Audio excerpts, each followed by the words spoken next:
My mom slapped me so hard, my wine glass slipped from my hand and shattered on the marble floor. 55 people saw it happen.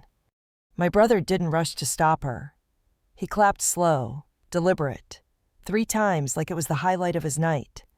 My dad didn't even look up from his chair. He just smirked and said, "Serves you right." Not a single person moved. Not one hand reached for mine. Not one voice told her to stop. But I didn't cry. I didn't beg. I didn't raise my voice. I walked out of that room without touching the side of my face that was still burning. And that night, I made 3 phone calls calm, precise, without a trace of anger in my voice that would tear down everything they had built. They had no idea what was coming. My name is Solon. I'm 33 years old. And until that night, I was the quiet daughter in a family that prided itself on being untouchable. The kind of family people pointed to as a success story. Big house in an exclusive neighborhood. Perfectly staged holiday cards. Smiles that looked effortless in photographs.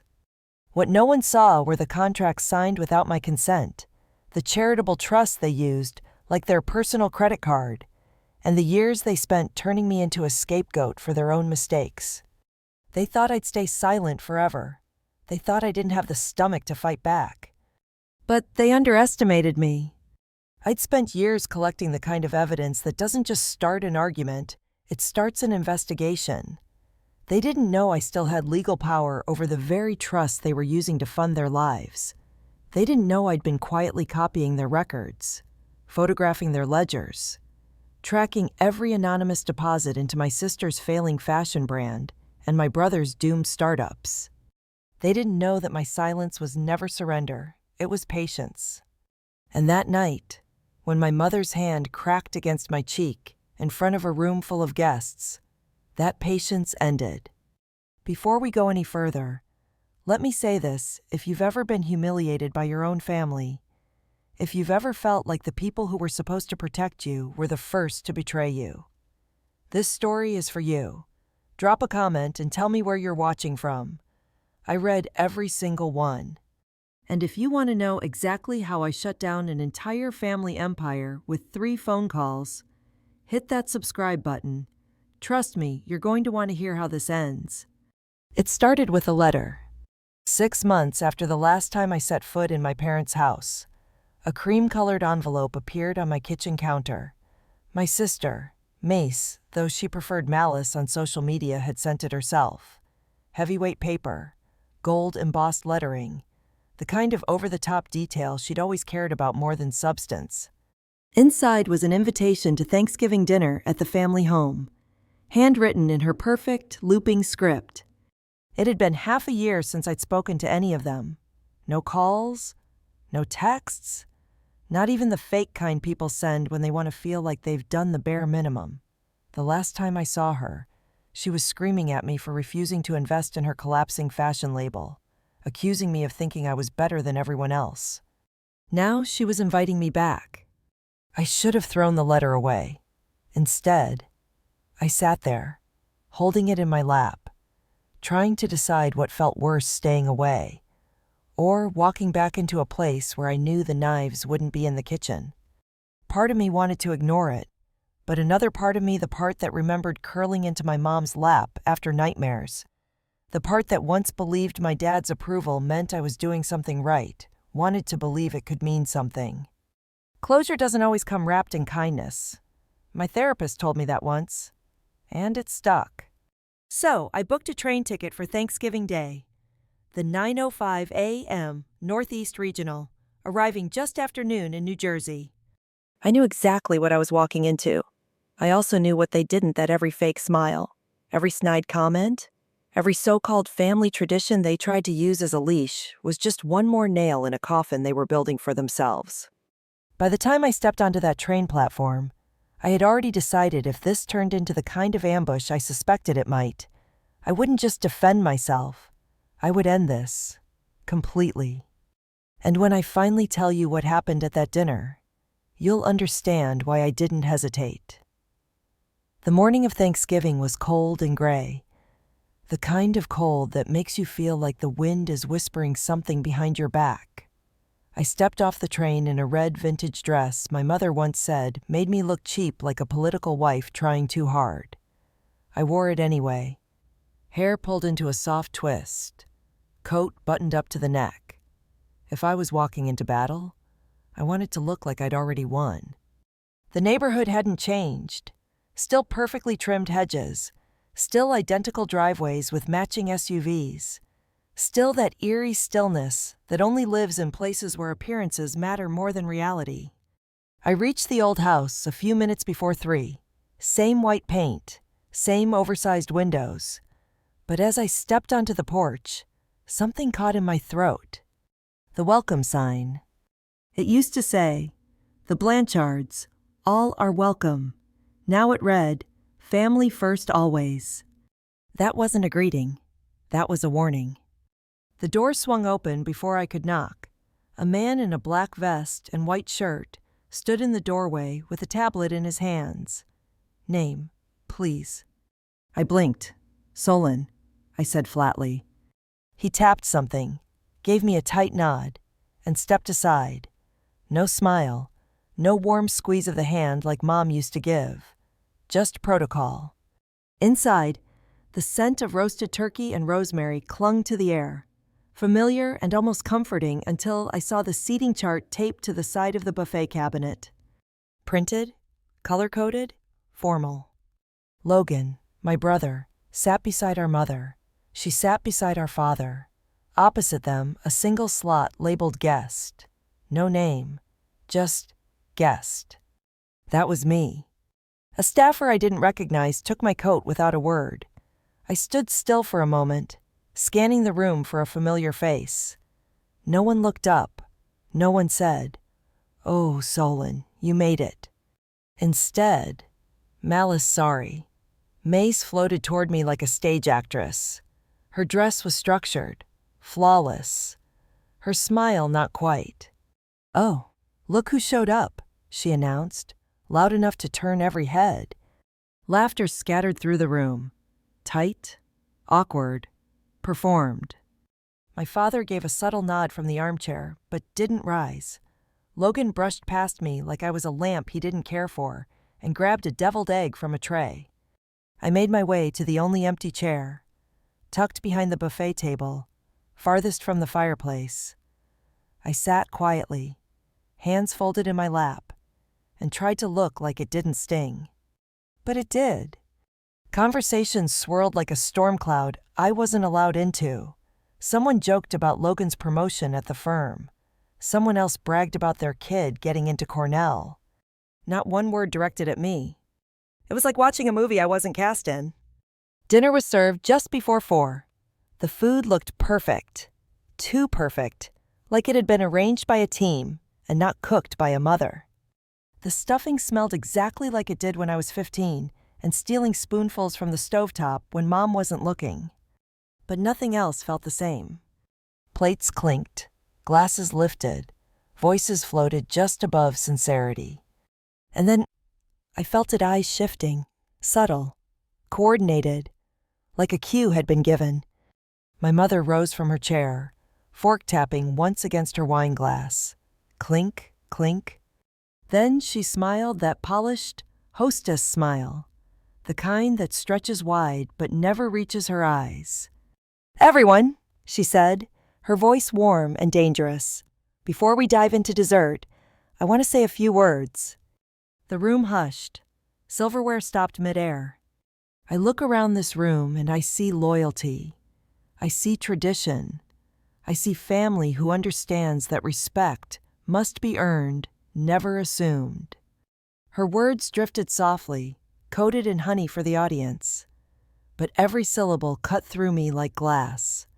"In every family," she went on, "there comes a time when we must remind ourselves who we are and what we owe each other." She didn't need to look at me. Everyone knew who she meant.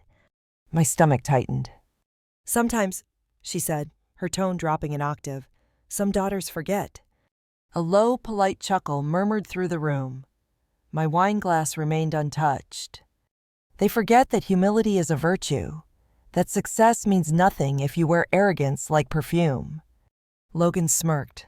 Malice stared into her wine like it held answers.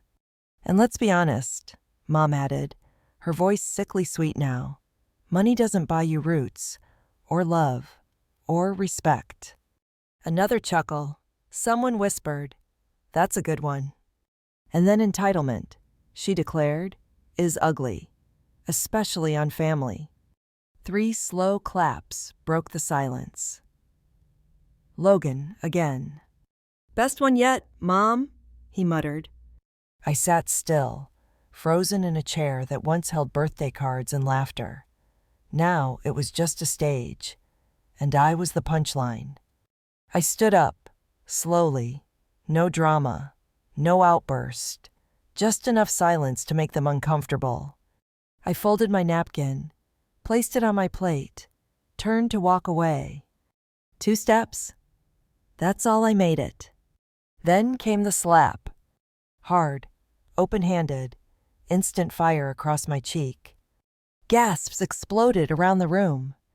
My mother stood there, hands still raised, satisfied, not ashamed, not shocked, just satisfied. My wineglass hit the floor and shattered. My dad finally spoke, still not looking up. "Serves you right." I turned to look at him, at her, at them all.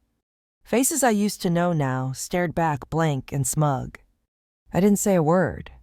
I walked out, past the coat rack I built in high school shop class, past family photos that hadn't included me in 5 years, past every lie dressed as love. Outside, the cold bit into my skin, but I didn't reach for the heat. I let it sting, because for the first time in years, I felt awake. I reached into my coat pocket, pulled out my phone. 3 names, already listed, already waiting. I tapped the first one. It rang once. Then I heard his voice calm, prepared. "I've been expecting your call," he said. "Dorian," I replied. "It's time. I've been expecting your call," Dorian said, voice calm like always. He didn't ask how I was, didn't ask why. He already knew. That's why I'd kept him in my back pocket. Not for emergencies, for inevitabilities. "It's time," I told him. "You want me to activate the contingency?" he asked, rustling papers in the background. "Yes. Full scope. File the injunction. Freeze everything tied to the Devo Trust. Every channel, every loophole. Quietly." There was a pause. Not hesitation, just confirmation. "You still have temporary POA over your mother, per the amendment we filed when she was in recovery," he said. "She never revoked it." "She didn't know how," I replied, and my father was too arrogant to double-check. "You're still the legal gatekeeper," Dorian confirmed. "Then shut it down," I said. "No media, no mess." "Not yet," I whispered. "This stays in shadows." "You know me," he replied. "I don't work in sunlight." We ended the call without goodbye. That's how we worked, no emotions, just facts. The second call was to Miranda. If Dorian was the lock, Miranda was the blueprint. She picked up on the first ring, already sounding alert. "If you're calling, it's not small," she said. "No," I replied, pulling up the folder I'd labeled for when they cross the line. Inside were photos I'd taken in my father's study, handwritten ledgers, cashed checks, siphoned funds from the foundation into Malice's brand, and Logan's joke of a tech startup. "I'm sending them to you now," I said. Click, upload, done. "I want full forensic matching," I told her. "Cross-check every vendor, every payment trail, confirm dates, expose every dollar they touched." There was a pause on her end, followed by keystrokes. "If this matches," she said, "we're not talking about bad bookkeeping, we're talking criminal fraud." "I'm not looking for slaps on the wrist," I said. "I'm looking for truth." "You'll have a full report by noon," she promised. I leaned back, spine finally touching the back of the chair like I hadn't let myself relax in weeks. And then I made the third call. Ro didn't pick up with a greeting. She didn't need to. "This better be good," she muttered. "It is," I said. Then dropped the foundation's EIN and linked her to the encrypted Dropbox folder I'd been filling for 2 years. Bank transfers, flagged invoices, login metadata from their office network, even security logs. She didn't ask questions, just one line, "You'll get a subpoena confirmation in 48 hours. That was all I needed to hear. I stared at my reflection in the window. My face still bore the shape of my mother's hand, but I didn't touch it. Didn't need to. That sting wasn't pain anymore, it was permission. They drew first blood. Now I'd show them what I'd been building in silence. I brewed tea chamomile, a drop of honey, in the chipped blue mug I refused to replace. While it steeped, I thought back to the first time I realized they were lying. 2 years ago, post-surgery, my mother had just gotten out of the hospital, and I flew home from Boston to take care of her. Logan was partying in Vegas. Malice showed up once for an Instagram story. My father never left the office. So it was just me, changing bandages, stirring broth, carrying her to bed. And while she slept, I cleaned her inbox, managed the bills, organized the files. That's when I found it. The POA form, unsigned, a trust document with my name on it twice, but not in my handwriting, not notarized by anyone I recognized. I didn't say a word. I just saved copies, screenshotted the login credentials, photographed the files, and archived everything. Back then, I told myself I was paranoid. But the part of me that had grown up in that house, it knew better. It knew the difference between love and manipulation dressed in pearls. The next morning, I was stirring oatmeal when the first call came in. "Dad? No, hello? No, how are you?" "There's a problem with the trust," he said. Voice clipped. "The quarterly transfer didn't go through. I called the bank, they said it's been flagged. Can you check?" I took my time answering. Spoon, cinnamon, sit, calm. "No," I said. "What do you mean no?" I'm not going to check. You'll have to figure it out another way." There was a beat of silence, then rage. "You have POA, Solon, and I'm using it." Click. By the time I finished my coffee, Logan had already left 3 voicemails. "You think cutting off the money makes you powerful? We made you, Solon. You were nothing before us. You're proud of this, destroying your own family." I didn't respond. Just played them once. Then again. His anger was a confession in itself. A couple hours passed. Miranda texted confirmed. Venue, florist, catering deposits all from the foundation's secondary account. Frozen. Unrecoverable. Roe messaged next vendors are backing out. Word spreading.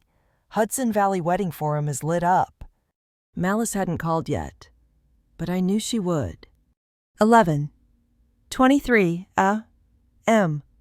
My phone lit up. Mais? I muted it, let it go to voicemail, watched the seconds tick, waited. Then I hit play. "You knew how important this was. You knew how long I've planned this." Her voice cracked. "They said the payment didn't go through. The venue called me. Not Dad, not Mom, me." In the background, her fiancé Chase was yelling. "Do you even care what this does to me?" she cried. "Or are you just cruel?" I opened the family group chat, typed one line. "The trust was never yours to spend." No reply. They wanted to make a show out of me at dinner. They wanted me humiliated, small. They thought I'd stay the scapegoat forever. But this time, I was the storm, and they had no idea what else I had on them. Because this was just the beginning. By the end of that day, the trust was frozen. The wedding was collapsing. My father's calls had stopped. Logan's threats had slowed to silence. And then Malice showed up. Not at my apartment, not at my doorstep. In my inbox. An old shared folder popped up in my notifications, Sister Archive. Inside were files I hadn't seen in years, photos of us as kids, PDFs from our school projects, even a screenshot of the email I sent her in college the night she almost dropped out. No words, no apology. Just the folder. It wasn't a confession, but it was a crack in the wall. And it told me everything I needed to know. She remembered. She knew. They all did. That night, I sat down with a glass of wine, not to numb anything, but to mark the shift. The girl who was slapped in front of 55 people, she was gone. In her place was someone who'd learned the rules so she could break them better. I didn't need rage. I had records. While the world outside dimmed into early winter, I opened the encrypted folder I'd kept buried deep. One click led to another: bank records, donation logs, scanned signatures, foundation grant reports that never made it to the IRS. And there beneath it all was the copy of the trust, the real one, the one with my name forged twice. Same date, same notary stamp, except I'd never signed it. I zoomed in. The pen stroke on the S didn't curve the way mine did. The angle of the L was wrong. The spacing between the letters was off. And the notary retired in Florida. Hadn't worked in 6 years. Forgery, clear, deliberate, and stupid. Because if there's one thing my family never expected, it's that I'd keep receipts. I forwarded the entire package to Dorian. His reply was instant. This is enough to trigger a criminal inquiry. You ready for that? I was born into this. I wrote back. I'm just finally choosing to fight from the right side. He began prepping the filing for federal review. I knew once we submitted, the fallout wouldn't just be financial, it'd be legal, reputational, permanent. But I wasn't doing this for revenge. I was doing it for truth. Because no amount of wine or family therapy could erase the fact that they had used me. Not ignored me, used me. My name on the paperwork, my digital ID on the filings, my presence as cover. I wasn't excluded, I was the bait. And now they'd pay for that. The next day, Dorian looped in a federal contact, IRS level, quiet but serious. He reviewed the documents, cross-referenced donation flow, confirmed that donor funds meant for cancer treatment programs had been funneled into Mace's sustainability influencer brand and Logan's ridiculous real estate app that didn't even work. Tens of thousands, hidden through shell vendors, labeled outreach. Outreach for a champagne tasting in Montauk. Outreach for a pop-up store that folded in 3 weeks. Outreach to cover up their lifestyle. I didn't cry. I didn't scream. I took notes. Because every receipt was a story they couldn't rewrite. Then came the voicemail. Not from Mace, not from Logan. From a blocked number, a woman's voice. Calm, careful. Solon, she said, I have something you need to hear about your father.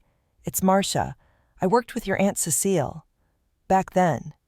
My breath caught. Cecile. The only one in the family who'd ever stood up to my father. The only one who disappeared from all the photos after her funeral. She didn't die of natural causes. She died of exhaustion, of exile. And Marcia, she'd kept something. She gave me a time and place. The Newark County Records Building, 4th floor, archive room, 4:30 sharp. I didn't hesitate. I didn't tell anyone. I just went. Rain had started to fall, not a storm, just that cold, quiet kind of drizzle that turns every light into a blur. When I got to the 4th floor, I found the room already open. Marcia stood near a filing cabinet, thin and smaller than I remembered. Gray hair pulled tight. You came, she said. You said it was about Cecile. She didn't speak, just turned and pulled open a panel hidden behind the drawers. Inside was a single manila envelope. This was her insurance, Marcia whispered, in case they tried to erase her. She handed it to me like it burned. Inside was a USB, no label, no markings, just a folded piece of paper. My grandfather's handwriting. Looped, neat, familiar. If you're reading this, Solon, it means you saw what I couldn't face. I didn't read the rest there. I didn't need more from Marcia. I just nodded and left. Back in my apartment, I turned off every Wi-Fi signal. No cloud backups, no Bluetooth, just me, the flash drive, and my old laptop. The file was audio, 2011 to 04-19, Cecile. At first, static, then Cecile's voice. Then my father. So here's the plan. We call it a family trust. Makes it clean. The girls' names go on the docs, keeps it above board. My mother's voice followed, calm, polished. And the IRS, they'll sniff soon. You saw the audit notice. Then Dad again, laughing. We push the real assets through the construction shell, tuck the rest under the new trust. Logan gets the codes. The girls stay out. A pause, then laughter. Solon won't even notice. She's too busy being noble. Click, silence. I hit replay, not because I needed to hear it again, but because I needed to feel that betrayal one last time before I buried it. I sent the audio to Dorian, Miranda, Rowe, attached my affidavit. We were ready. That's when the doorbell rang. Not police, not press. Mice. Mascara smudged, shoulders shaking, holding nothing but her phone and a truth she couldn't hide anymore. You need to tell me if that audio is real, she said. I didn't say anything. I just nodded. And that was the first time my sister cried in front of me. Mace didn't say another word that night. She sat on my couch like the world had cracked beneath her feet, and she was still waiting for the echo. They told me you left because you were selfish, she finally whispered. That you didn't want to be part of the family. That you thought you were better than us. I didn't argue. I didn't defend myself. I just looked at her. She already knew the truth. She'd known it for years. She just hadn't let herself say it out loud. When I handed her a glass of water, her hand trembled. They made me sign things, she said quietly. I didn't understand half of it. They said it was estate planning, legacy prep. She laughed bitterly. All they wanted was a front with a pretty face and a soft voice. I watched her take it in, piece by piece. They never loved me either, she said. Not really. I stayed quiet, let her sit with it, let her feel it. Then I told her what I needed. I need you to sign an affidavit, I said. You were there. You heard them talk about the trust. You know the version I got wasn't the one they signed. She froze. That would put me in the middle of this, she said. I'll be exposed. You'll also be free, I told her. She sat there, silent for a long time. Then she reached for her phone, stared at it, and placed it face down on the table. I'm done protecting monsters, she said. Whatever you need, I'll sign. 3 days later, we walked into the Bergen County Courthouse. No press yet, just the chill of marble floors and the dry silence of formal justice. I wore navy, clean, sharp, simple. Hair pulled back, no makeup beyond necessity. I didn't come to perform. I came to finish this. Across the aisle, my father sat stiff in a charcoal suit, red tie, starched shirt, the same uniform he'd worn for every hostile takeover in his career. Beside him, my mother, cream jacket, pearls, arms folded. Logan flanked them, jaw tight, expression unreadable. They looked like a corporate brochure, but I knew better. That veneer was cracking. The Judge Justice Wilford entered with a presence that made even the most arrogant men sit straighter. Mid-60s, stern, and unimpressed by performance.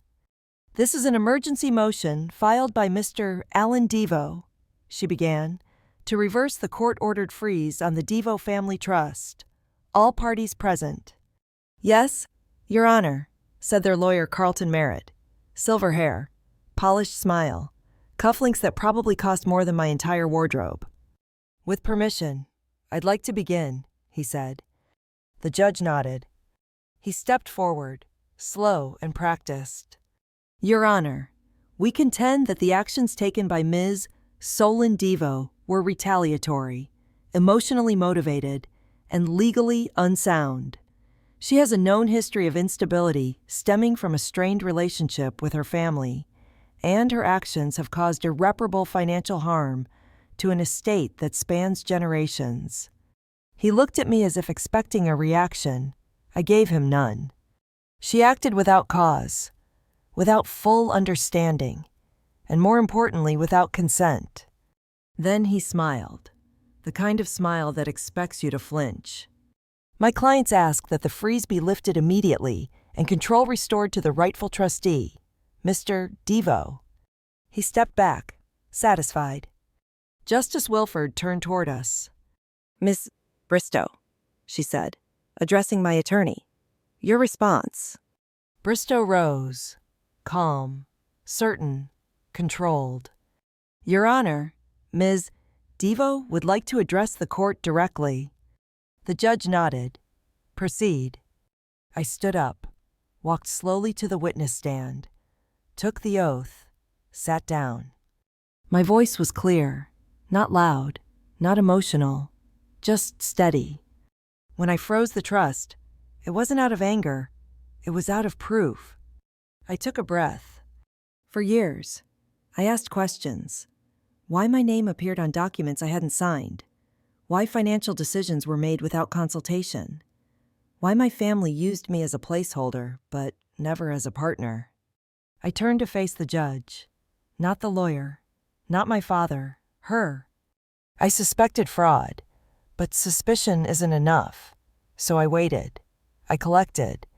And now I have more than suspicion. Bristow stepped forward and handed a thick file to the clerk. We're submitting 2 pieces of evidence, she said. 1, a series of trust documents bearing forged signatures.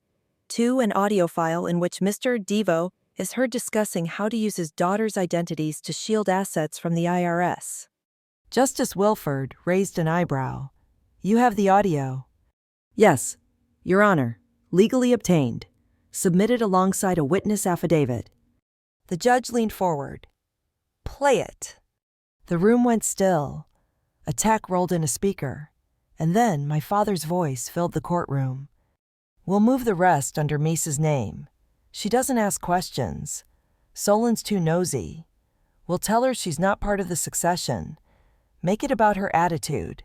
Keep her out. If the IRS looks, we're clean on paper. Logan's voice followed. You're ruthless. Dad laughed. No, I'm careful. You could hear a pin drop. Even Carlton's jaw tightened. The judge turned to my father. Mr. Devo, is that your voice? He opened his mouth, paused. Yes, he said quietly. That's sufficient, the judge replied. She scribbled something, then looked up. Motion denied. The freeze remains. And this matter is hereby referred for federal review under suspicion of fraud and perjury. Her gavel struck once. Court adjourned. I stood, collected my coat, walked without looking back. My father's voice followed me in the hallway, low, bitter. You think you've won? I turned around, looked him dead in the eye. No, I said, I think I've begun. And I had. Because 2 days later at 7:06 a.m., a cluster of federal agents rang the doorbell of my family's estate.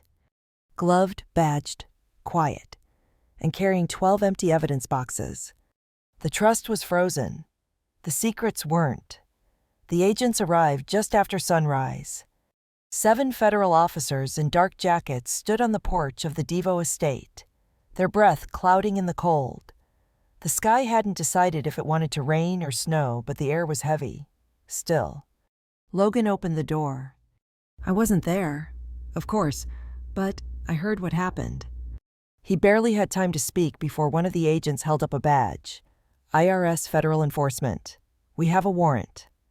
What followed was exactly what my father had spent his entire life believing could never happen. Orderly chaos. Rolling cases, clear bins, gloved hands moving like they'd done this 100 times before. Because they had. While they moved through the house, scanning hard drives, pulling ledgers, unsealing drawers, I was in Princeton, standing in my kitchen, reheating coffee. I didn't smile, but I did take a slow breath and whispered, just loud enough for myself to hear. "You opened this door. I just held the mirror." Inside the house, panic took shape. Logan's wife screamed when she saw the agents walking toward his study. She locked herself in the guest bathroom and refused to come out. My mother collapsed onto the couch, clutching the arm like she'd just received news of a death. She asked for smelling salts. No one brought them. And my father, he stormed down the stairs, half-dressed, barking demands, trying to reach their lawyer, telling everyone they'd regret this. One of the agents handed him the signed warrant. "This is a federal matter, sir. You may contact legal representation, but the search proceeds." He stood frozen for several seconds, lips drawn so tightly they disappeared, then stepped aside. In Logan's office, they found the vault. Not an actual safe, but a built-in hidden compartment in his wooden file cabinet. Inside, a black leather notebook. Soft, worn, handled often. No title, just a wraparound strap. They unbound it carefully. Inside, dates, initials, transaction codes, routing numbers. The names weren't written fully, but the format was unmistakable. MR1, S91, L73, birth years, family, birth months, transfer patterns, to offshore accounts, to dummy trusts, to aliases linked to the foundation. It wasn't just fraudulent, it was arrogant. When the agent showed it to Logan, he tried to laugh. "That's just tax planning," he said. "Everyone keeps notes." The agent didn't flinch. "Then you can explain it to the prosecutor." I received the first confirmation text around 10:12 a.m. They found the black book. It's logged. Row. Then another. Boxing begins. They're going room by room. Dorian. By noon, the Devo home was quieter than it had ever been, at least from the outside. But inside, something sacred to them was dying. Their illusion of control, their sense of invincibility. And it wasn't just the law that was tearing it down, it was consequence. Real, documented, inevitable. That evening, just before sunset, the doorbell rang at my place.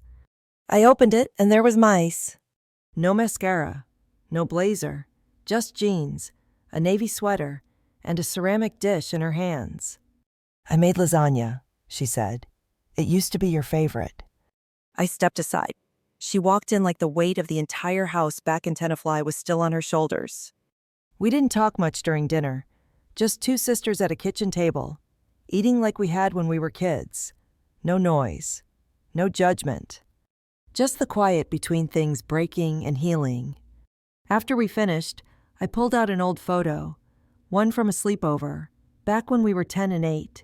She had braces. I had a too big sweater.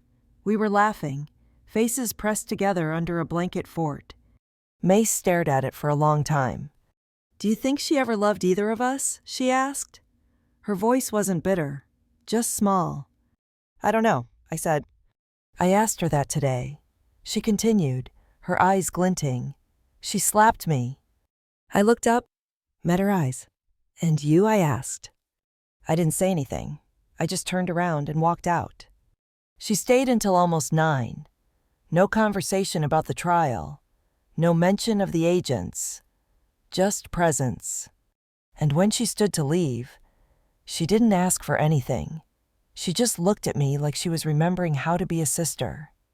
"I'll be back," she said. I didn't respond. I didn't need to.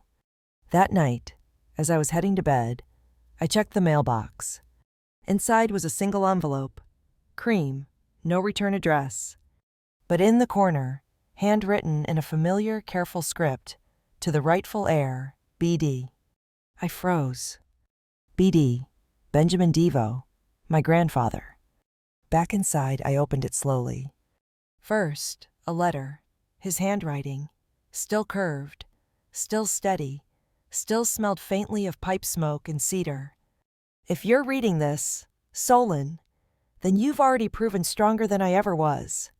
I sank into the chair before I even reached the bottom of the page.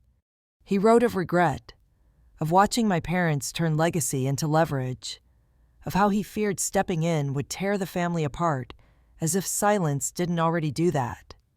But the ending was what stopped me cold. Everything I built in Vermont, every acre, every deed, every cent was meant for you, not because of blood, but because you never traded kindness for power. I placed the letter down, hand shaking, then saw what else was in the envelope. A flash drive. No label. I plugged it into my old laptop. The screen flickered. Then, there he was. My grandfather, sitting in front of the fireplace at the Vermont cabin. If you're watching this, he said, eyes steady, it means they did exactly what I was afraid of. He didn't apologize. He didn't cry. He just looked into the camera and said, build something that lasts longer than anger. And I would. But first, I had to finish this. 3 weeks later, the judge ruled. My grandfather's letter and the video testimony were deemed legally binding. The Devo family trust my parents' pride. Their tool, their weapon was declared fraudulent. The Vermont estate was mine, not in name only, but in purpose. That same day, I watched headlines quietly unfold. Local financier faces federal scrutiny in estate fraud. Devo Trust collapse sends shock through philanthropic circles. There was a photo of my father shielding his face from a reporter. One of Logan outside his office, now shuddered. Mace wasn't in any of them. She stayed quiet, focused, present. I didn't give a quote, didn't release a statement, didn't tweet. Because silence when it comes from the one they tried to erase echoes louder than outrage. I moved up to Vermont a few weeks later. The cabin was untouched, still smelled like pine and old books. His favorite mug was still on the windowsill. I lit the fireplace, placed the letter under a small brass lantern, and stood for a long time watching the flame reflect off the glass. Then I got to work. I registered the property under a private foundation. We offered financial literacy workshops, legal navigation resources, small grants for women who were told to keep quiet, keep pretty, keep still. Maze joined. She didn't want credit, said she'd just stir the soup and do the spreadsheets. But I saw her notes in the margins, gentle, intentional, finally honest. We never talked about the slap or the lasagna. We just moved forward. Because sometimes healing doesn't come with music or closure, just quiet mornings and no more secrets. Every now and then, someone from Tenafly would reach out. An old teacher, a neighbor, a former housekeeper. I always answered, kindly, but I never went back. And when people ask how I survived it all, I tell them this. Sometimes, you won't get the apology. You won't get justice in the form you hoped for. You won't hear the words you deserve to hear. But if you live in truth, whether it's whispered through court filings or felt in the silence of your own home, your peace will grow louder than their cruelty ever was. No, I didn't break the family. I just stopped letting it break me. If this story meant something to you, drop A in the comments. Like, share, and subscribe. And remember, you are not the problem for choosing peace. You're just the first one brave enough to name it. Thank you for listening. Take care, and good luck.